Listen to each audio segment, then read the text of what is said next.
Hello everyone, welcome back to my channel. तो friends, इस video में हम लोग महात्मा गांधी से संबंधित चीज़ों को देखेंगे और महात्मा गांधी के जो भी उन्होंने समाजशास्त्र में उनका जो भी योगदान है उसे देखेंगे और उनसे किस तरीके के क्वेश्चन आते हैं। उनके जो अवधारणाएं हैं, उन्होंने कौन कौन सी चीज़ें जो है बताई हैं, उन सभी चीज़ों को देखेंगे और समझेंगे। तो चलिए स्टार्ट करते हैं वीडियो। और इसके पहले अगर आप चैनल पर फर्स्ट टाइम आए हैं तो चैनल को सब्सक्राइब कर लीजिए और बेल आइकन प्रेस करना मत भूलिएगा, ताकि जब भी वीडियो जाए तो उसका नोटिफिकेशन आपको टाइम से मिल सके। और इसके पहले हमने बहुत सारे थिंकर को ऑलरेडी देखा है। अगर आपने वो वीडियो नहीं देखा है तो आप प्लेलिस्ट में जाकर के चेक कर सकते हैं। पीजीटी का एक प्लेलिस्ट बना हुआ है, उसमें जितने भी थिंकर हैं अभी हमने इसके पहले डिस्कस किया है, आप उसे जाकर के देख सकते हैं। इसके अलावा आप सोशियोलॉजी से संबंधित किसी भी परीक्षा की तैयारी कर रहे हैं तो उसके लिए जितने भी वीडियोज़ हैं चैनल पर, वो सभी आपके लिए हेल्पफुल हैं। और नेट में 26 थिंकर हैं तो उनको भी जो है उस पर भी हमने वीडियो बनाया है कुछ थिंकर पे, आप उसे भी जाकर के देख सकते हैं। तो एक बार आप प्लेलिस्ट जाकर के जरूर चेक करिए, आपके लिए 100% हेल्पफुल होगा। और बहुत सारे क्वेश्चन भी हमने प्रैक्टिस सेट लगाए हैं, आप उसे भी देख सकते हैं। तो चलिए स्टार्ट करते हैं आज का वीडियो। महात्मा गांधी जी का पूरा नाम क्या था? तो इनका पूरा नाम था मोहनदास करमचंद गांधी। ये इनका पूरा नाम था। और इनका उपनाम क्या था? तो इनका उपनाम था बापू। इनको बापू के नाम से बुलाया जाता था। और इनको उपाधि दी गई थी किसकी? तो इनको उपाधि दी गई थी राष्ट्रपिता की। राइटिंग पे ध्यान मत दीजिएगा, राइटिंग बहुत ज्यादा खराब है। और इनका जन्म कब हुआ था? तो इनका जन्म हुआ था 2 अक्टूबर 1869। कहाँ पे हुआ था? तो पोरबंदर, गुजरात में हुआ था।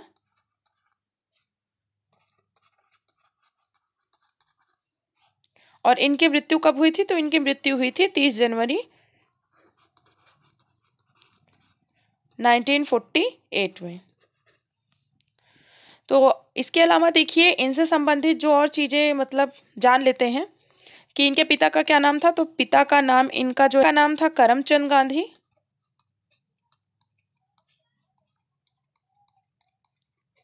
और इनके माता का नाम था पुतलीबाई।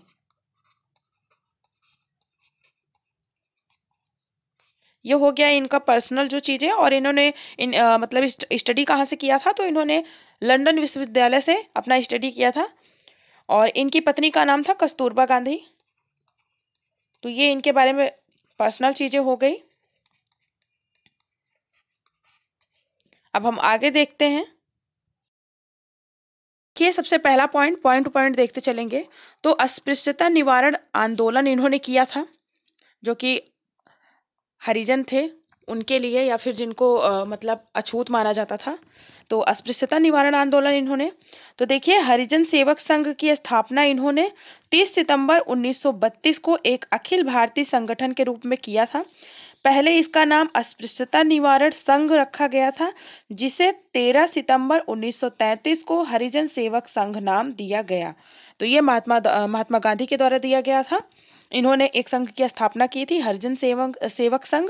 और बाद में इसका नाम बदल करके इन्होंने, मतलब इसका पहले नाम था अखिल भारतीय संगठन था, लेकिन बाद में इसका नाम इन्होंने हरिजन सेवक संघ नाम रख दिया था।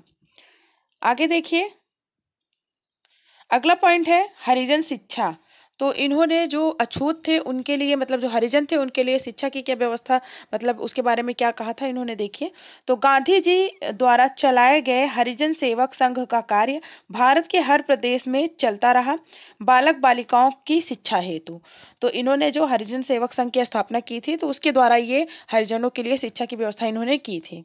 फिर अगला पॉइंट है हरिजन सेवक संघ के सचिव और महान सेवक श्री ठक्कर बापा इसके सदस्य बने। SC ST के आरक्षण के लिए इन्होंने एक मसविदा तैयार किया संविधान की कमेटी के सामने और इसे प्रस्तुत किया था। तो ठक्कर बापा आपने देखा होगा, ये आदिवासियों के मसीहा भी कहे जाते हैं। तो ये इसके जो है सदस्य भी थे। आगे देखिए, अगला पॉइंट है भंगी मुक्ति कार्यक्रम। तो सफाई कर्मचारियों से संबंधित सभी कार्य हरिजन सेवक संघ द्वारा चलाए गए कार्यों में विशेष स्थान रखते थे। यानी जो ये भंगी मुक्ति कार्यक्रम था, ये भी हरिजन सेवक संघ द्वारा चलाया गया था। किसके लिए? जो सफाई कर्मचारी होते हैं, यानी जो अपने सर पे मतलब मल वगैरह ढोते थे, उनके लिए। फिर आगे देखिए, अगला पॉइंट है मंदिर प्रवेश अभियान। तो मंदिरों में प्रवेश के लिए भी इन्होंने जो है किया था। तो केरला के वायकोम मंदिर प्रवेश हेतु सत्याग्रह चला, जिसके लिए गांधी जी ने आचार्य विनोबा भावे को भेजा था। तो ये हो गया। फिर आगे देखिए, गांधी जी और राम राज्य। तो गांधी जी और राम राज्य का क्या मतलब है, तो आगे देखते हैं। तो देखिए, दांडी मार्च के दौरान 20 मार्च 1930 को हिंदी पत्रिका नवजीवन में स्वराज और राम राज्य शीर्षक से एक लेख लिखा गया और इसमें कहा गया कि स्वराज के कितने ही अर्थ क्यों ना निकल कर आए, तो भी मेरे नजदीक तो उसका त्रिकाल सत्य एक ही अर्थ है और वह है राम राज्य। यदि किसी को राम राज्य शब्द बुरा लगे तो मैं उसे धर्म राज्य कहूंगा। तो ये गांधी जी का कहना था। फिर आगे देखते हैं, गांधी जी और स्वराज। तो इसमें इन्होंने क्या कहा, देखिए, इनका कहना था कि स्वराज का दूसरा नाम ही प्रशासन है, स्वराज यानी स्वशासन। फिर अगला पॉइंट है गांधी जी के सत्य संबंधी विचार। तो इनके सत्य संबंधी विचार थे, आप सभी को पता होगा, सत्य अहिंसा जो इन्होंने कहा था। फिर अगला पॉइंट है गांधी जी और अहिंसा। इसमें इन्होंने मनसा वाचा कर्मणा पर बल दिया था और ये बुद्ध के सिद्धांतों के अनुयायी भी थे। फिर आगे देखिए, गांधी जी और सत्याग्रह। तो सत्याग्रह वेबर के मूल्य तार्किक क्रिया के समान ही है। फिर अगला पॉइंट है गांधी जी और सर्वोदय। तो सार्वभौमिक उत्थान या सभी की प्रगति क्या है, सर्वोदय है, यानी सबका उदय। गांधी जी ने कहा था, मैं अपने पीछे कोई पंथ या संप्रदाय नहीं छोड़ना चाहता हूं। फिर आगे देखिए, ट्रस्टीशिप संरक्षकता का सिद्धांत इन्होंने दिया था। तो अपने मतलब कोई भी समाज से संबंधित एग्जाम हो, उसमें महात्मा गांधी से संबंधित यही सारे क्वेश्चन आते हैं। उनका मतलब पूछ लेगा कि दांडी यात्रा कब उन्होंने किया था, या फिर ट्रस्टीशिप का क्या मतलब है, या फिर ये किसने दिया था। तो इनसे संबंधित बहुत ज़्यादा क्वेश्चन नहीं पूछे जाते हैं, लेकिन समाजशास्त्र में इनसे संबंधित इसी तरीके से जितना इनका जो विचार है, जो इन्होंने चीज़ें बोली थी, वही सब चीज़ें पूछी जाती हैं। तो ट्रस्टीशिप के बारे में इन्होंने कहा था। तो 1903 में अफ्रीका संरक्षकता के सिद्धांत के बारे में विचार दिया। यह एक सामाजिक आर्थिक दर्शन है। फिर अगला पॉइंट है स्वदेशी। तो इसका अर्थ आत्मनिर्भरता से है, यानी अपने ही देश में आप जो है सारी चीज़ों का उत्पादन करें और अपने ही देश में उनका जो है उपभोग करें। तो इनका कहना था कि स्वदेशी बनना चाहिए, यानी विदेशी जो है वस्तुओं का बहिष्कार करना चाहिए। फिर आगे देखते हैं, अगला पॉइंट है गांव और गांधी। तो गांव के बारे में इनके क्या विचार थे वो देखिए। तो गांधी जी ने कहा था, असली भारत गांवों में बसता है, गांवों की ओर लौटो। ये इनका कथन है। तो कई बार ऐसे पूछ लेता है कथन भी कि किसने कहा था कि असली भारत गांवों में बसता है, या फिर गांवों की ओर लौटो का नारा किसने दिया था। फिर आगे पॉइंट है अंत्योदय संबंधी विचार। तो इसमें देखिए, अंत का उदय रस्किन बॉन्ड की पुस्तक अनटू दिस लास्ट से प्रभावित थे। तो इन्होंने जो अंत्योदय संबंधी अपना विचार दिया था कि अंत तक का मतलब अंत तक, यानी सबसे निचले स्तर के व्यक्ति भी हैं, उन तक भी जो है सबका उदय हो, यानी सबका जो है एक तरह से सब आगे बढ़े।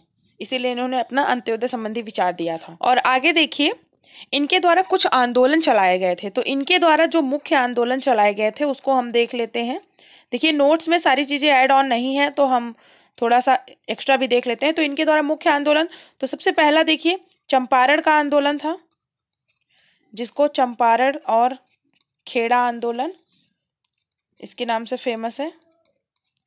दूसरा इनका था असहयोग आंदोलन, असहयोग आंदोलन। उसके बाद तीसरा इन्होंने आंदोलन जो चलाया था वो था स्वराज, स्वराज और नमक सत्याग्रह।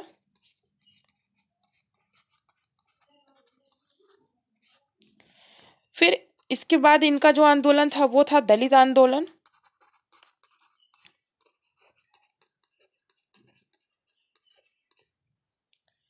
फिर आगे देखिए, इसके अलावा और इन ये जिस आंदोलन से संबंधित थे वो था भारत छोड़ो आंदोलन। और ये भारत छोड़ो आंदोलन ये द्वितीय विश्व युद्ध से संबंधित है।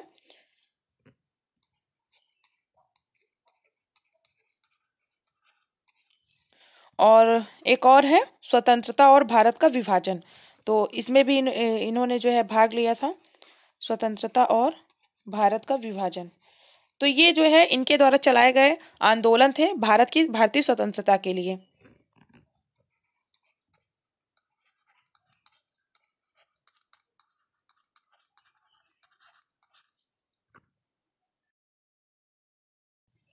फिर आगे देखते हैं, तो ये देखिए शॉर्ट में महात्मा गांधी से संबंधित जो है इंपॉर्टेंट पॉइंट्स हैं, तो देख लीजिए शॉर्ट में इन्होंने क्या क्या चीजें बताई थी।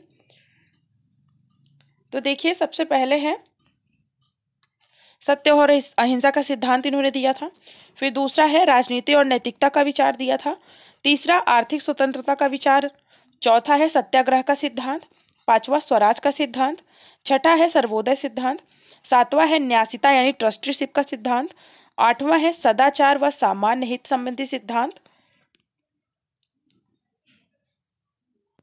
और आगे देखिए, नौवां है अपरिग्रह का सिद्धांत। फिर 10वां है अस्तेय का सिद्धांत। और 11वां है नैतिकता संबंधी सिद्धांत। 12वां है विकास का सिद्धांत। 13वां है पश्चिमी सभ्यता का विरोध। और 14वां है श्रम का सिद्धांत। तो ये इन्होंने जो है सिद्धांत दिए थे महात्मा गांधी से संबंधित, उनके इतने विचार। देखिए आगे इनके द्वारा रचित कुछ पुस्तकों को देख लेते हैं। तो देखिए सबसे पहला एक है इनका हरिजन,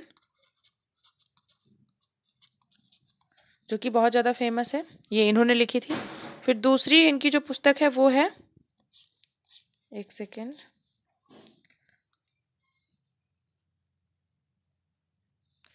तो हरिजन हो गया। उसके बाद दूसरा हो गया माई एक्सपेरिमेंट विद ट्रूथ। ये पुस्तक आई थी इनकी 1925 से 29 तक। उसके बाद तीसरा इनका है यंग इंडिया। और इसके बाद चौथी है नवजीवन।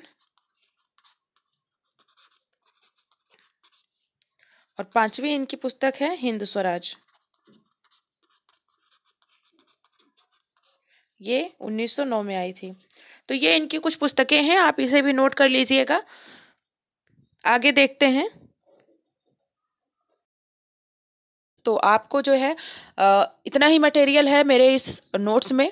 आपको और एक्स्ट्रा कहीं से मिलता है तो आप कमेंट बॉक्स में ज़रूर बताइएगा कि और कौन सी चीज़ें हैं जो छूट गई हैं इनसे रिलेटेड। और आप जो है चैनल पर फर्स्ट टाइम वीडियो देख रहे हैं तो चैनल को प्लीज़ सब्सक्राइब कर लीजिए। और इसके अलावा आपने पुराने वीडियोस को नहीं देखा है तो उसे भी जाकर के देख सकते हैं। नेक्स्ट वीडियो में हम नेक्स्ट थिंकर को देखेंगे। और एग्ज़ाम अभी मतलब ऐसा कोई नोटिफिकेशन आया नहीं है, लेकिन आगे आएगा। तो अभी हम क्वेश्चन को ज़्यादा प्रैक्टिस सेट लगा नहीं रहे हैं, लेकिन जैसे ही थोड़ा और टाइम बीतेगा तो हम डेली प्रैक्टिस सेट लगाएंगे। तो उसके लिए आप चैनल के साथ बने रहिएगा। और किसी भी एग्ज़ाम की तैयारी कर रहे हैं तो आपके लिए हेल्पफुल होगा। ऐसा नहीं है कि जो है आप कोई भी चीज़ देखेंगे तो आपके लिए नुकसानदायक है, आपके लिए हेल्पफुल ही होगा। फ़ायदा ही कुछ ना कुछ आपको सीखने को ही मिलेगा, या फिर जो चीज़ें आपको नहीं नॉलेज में है तो आप वो चीज़ें जो है जान सकेंगे। तो इसलिए चैनल के साथ बने रहिएगा। और चैनल पर फर्स्ट टाइम है तो चैनल को सब्सक्राइब कर लीजिए। और वीडियो पसंद आए तो वीडियो को लाइक शेयर ज़रूर करिएगा। Thank you so much.